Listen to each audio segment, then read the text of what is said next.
Malheureusement, la désindustrialisation continue. Je pense surtout aux aciéries de Montpertuis en Isère, dont vous avez parlé, quand même fondées en 1434. Ces aciéries, elles ont quand même résisté à l'époque à la fiscalité très lourde sous Louis XIV, à la crise des assignats. Elles ont résisté aussi aux deux grandes dépressions, à deux guerres mondiales, à la crise des subprimes, à la crise de l'euro. Ouais. Mais elles n'ont pas résisté à 8 années d'Emmanuel Macron.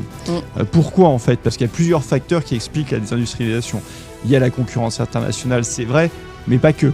Il y a aussi la question de la fiscalité, des normes et aussi de l'énergie.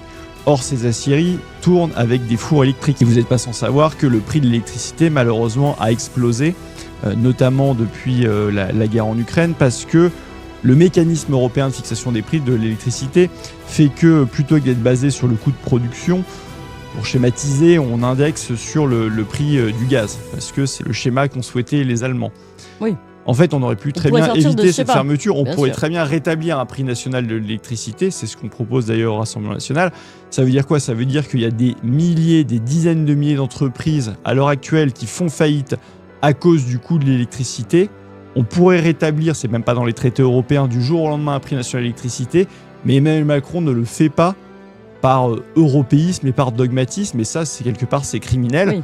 Ils sont responsables de ces faillites, et il faut le dire. Et quand on a une entreprise aussi emblématique que ça fait évidemment mal au cœur. Mais moi, je pense à tous ces entrepreneurs qui se battent au quotidien et qui souffrent en fait de ce prix de l'électricité, alors qu'on pourrait faire bien autrement. Donc évidemment que nous, on a hâte d'arriver au pouvoir pour changer les choses et pour aider les entrepreneurs à ce niveau-là.